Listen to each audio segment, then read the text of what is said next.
Lieutenant Gen J. Silveria, the head of the Air Force Academy, in August. After racial slurs were directed at 5 black students on campus, General Silveria told cadets on Thursday that they should show respect or get out. Mike Kaplan, United States Air Force, the head of the Air Force Academy, delivered a resounding message on Thursday in response to racial slurs that were found on the Academy's campus, saying that if students could not treat their peers of different races with respect, then you need to get out. In a 5-minute address in front of the Academy's 4,000 cadets and 1,500 staff members, Lieutenant Gen. J. Silveria affirmed the Air Force's belief in the power of diversity and insisted that small thinking and horrible ideas had no place there.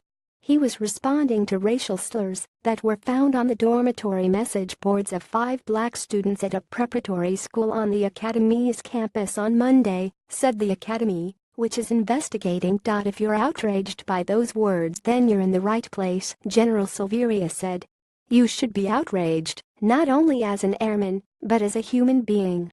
If you can't treat someone with dignity and respect, and you need to get out. Lieutenant Gen.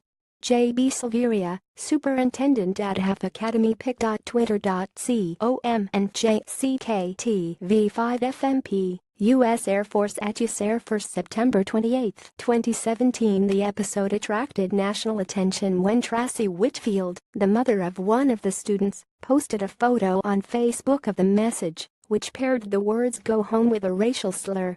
It's a nerve-wracking feeling, Ms. Whitfield told a local news station in Colorado Springs, near where the Academy is located. The preparatory school, usually called the prep school, prepares candidates for admission to the Academy proper. About 240 students, called cadet candidates, attend the school each year. Though the slurs were discovered at the prep school, it would be naive to think the episode did not reflect on the Academy and the Air Force as a whole, General Silveria said. Some of you may think that happened down at the prep school and doesn't apply to us, he said.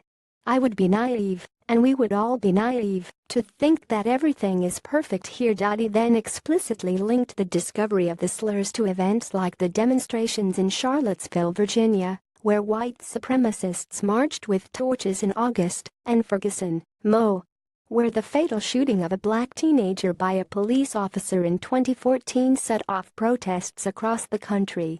He said that these events formed a backdrop that had to be addressed, and that to think otherwise would be tone deaf. After calling for a civil discourse, he spoke of the power of various forms of diversity, evoking the power that we come from all walks of life, that we come from all parts of this country, that we come from all races, we come from all backgrounds, gender, all makeup, all upbringing. He added, this is our institution, and no one can take away our values.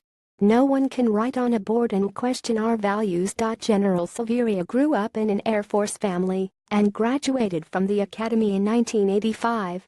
It was announced in May that he would return to become superintendent, and in his first address to cadets, in August, he said that his defining values were respect and dignity.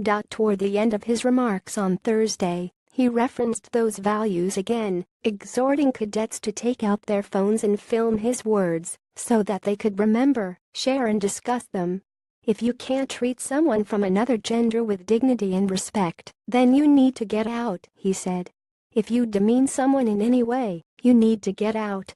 If you can't treat someone from another race or different color skin with dignity and respect, then you need to get out. The Air Force Academy has struggled to address different forms of discrimination in the past.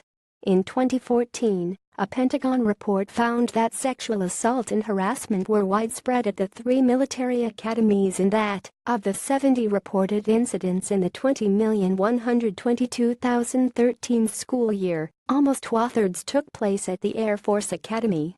There were 32 reports of sexual assault at the school in the 20,152,016 school year, the Pentagon said, down from 49 the previous year. The Academy has also come under fire for religious intolerance and insensitivity. A 2005 Pentagon report found that there was a perception of religious bias on campus, as well as examples of improper proselytizing from both cadets and officers at the school. Follow Jonah Bromwich on Twitter @JohnIsseman.